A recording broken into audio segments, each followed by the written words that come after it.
processo não é um bando de formalidade. O processo, tecnicamente e institucionalmente, ele é criado para fomentar um debate que oferte o máximo de elementos e que se promova, ao final, a melhor decisão. Obviamente que nós temos que ter uma preocupação para dimensionar isso num espaço-tempo adequado.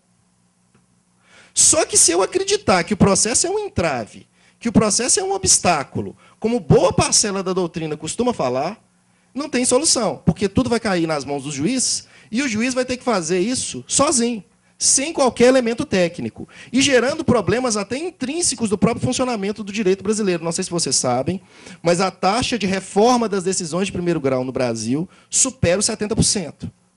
Isso quer dizer o quê? Que em mais de 70% das vezes a sentença do juiz é reformada pelo tribunal. E aí eu tenho uma questão séria. Nós estamos acreditando na possibilidade do juiz fazer um bando de políticas públicas, controlar as políticas públicas, e quanto à questão do controle, eu não tenho nada contra, muito antes pelo contrário, porque, do mesmo modo que o Poder Judiciário precisa ser controlado, o Executivo e o Legislativo também precisam sê-lo, e a Constituição brasileira garante o controle constitucional, o controle de constitucionalidade. Então, é inegável que nós precisamos ter, sim, esse controle. Só que nós precisamos, antes de pensar em judicializar, pensar em processualizar. Ou seja, a questão de rever o próprio papel que muitos princípios institutivos do devido processo legal garantem, em termos de participação, como o próprio contraditório, como a própria ampla defesa, vista não só como uma garantia formal de bilateralidade da audiência, um diz, o outro desdiz, e o juiz decide de uma terceira forma, como ele bem entende em termos jurídicos. É um repensar o próprio princípio do contraditório como garantia de influência e de não surpresa, e, especialmente, fazer de todos nós garantes daquilo que vem sendo chamado, a partir de Dworkin, de integridade do direito. Há de se acabar no Brasil com a anarquia de aplicação do direito. E aqui eu não estou falando de nada teórico. É a anarquia de aplicação do direito.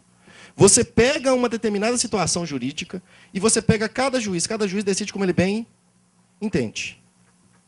E aí, o meu problema é que, se houvessem 10 posicionamentos jurídicos com fundamentação, eu acharia isso até muito divertido como acadêmico.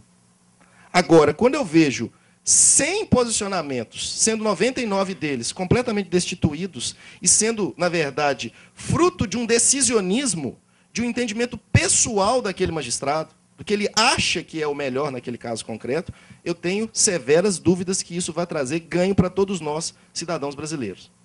E mais do que isso, quando eu falo em quebra de dogmas, eu falo, na verdade, de se repensar o próprio papel de todos nós como cidadãos.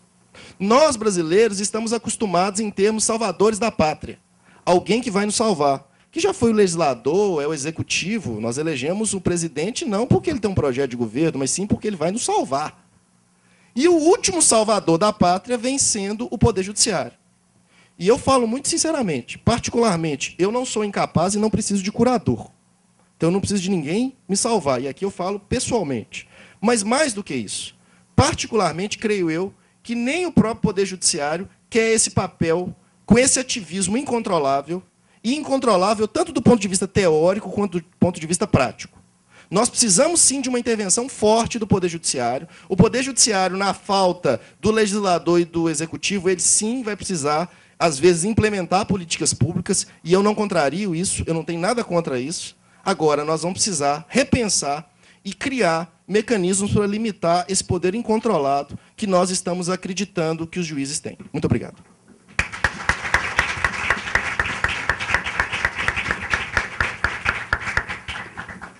Bom, todos cumpriram a promessa de proferir suas palestras dentro do prazo estabelecido e vamos passar à fase dos debates, né? Antes, porém, eu gostaria de registrar, agradecer a presença dos professores visitantes, a professora Paula Costa Silva e o professor Bruno Sassani, que nos brindam assistindo essa mesa. E eu vou fazer uma perguntinha para o Fred, uma perguntinha para o Dierle, e depois vou passar aqui as perguntas que foram encaminhadas pelo auditório, né? Sem prejuízo de novas perguntas chegarem, né? Quanto à palestra do Fred, a palestra foi excelente, como de costume, né? Apesar do pouco tempo e da magnitude e tamanho do tema que pode ser explorado. Eu acho que a nota que caracterizou a sua fala, Fred, é do esclarecimento e do pragmatismo das suas considerações, né? Você falou em premissas metodológicas, estabeleceu as suas premissas metodológicas, falou que o sistema das invalidades processuais na doutrina tem tratamento o mais diverso possível, dependendo dos autores, que não há um consenso nesse tratamento do sistema, por uns chamados de nulidades, o Fred chama de invalidades, e tantas outras nomenclaturas que são colocadas a respeito do tema, né? Eu queria saber de você, Fred, o seguinte: você colocou que a decisão que decreta a invalidade de um ato processual, ela naturalmente é constitutiva, e disso decorre que toda invalidade, seja de que natureza for, por qual critério que seja, ela tem que ser decretada, né? Enquanto isso, o ato está ali produzindo todos os seus efeitos, como se isso não houvesse, né? E o que eu achei mais interessante, creio que de toda a sistematização que você fez, é o mais importante, tanto mais para um público formado por muitos acadêmicos, estagiários e jovens operadores do direito, é a questão do pragmatismo, né, de como que a gente pode aplicar essa sua sistematização das invalidades processuais no dia a dia forense, até de modo, de repente, a começar a ter uma mudança nessa cultura de como que nós, operadores do direito aqui do Brasil, no dia a dia, olhamos esse sistema de invalidades processuais, né? Você pugna creio eu, se estiver errado, você me corrija, por favor, uma releitura das normas que tratam, que disciplinam das regras processuais, especialmente a questão dos vícios processuais, e uma releitura com base nos princípios constitucionais que regulamentam o processo, né? Notadamente a questão da efetividade do processo, a questão da duração razoável, dos meios necessários para a celeridade do processo, e creio que o princípio maior que orienta essa releitura seria a efetividade do processo, né?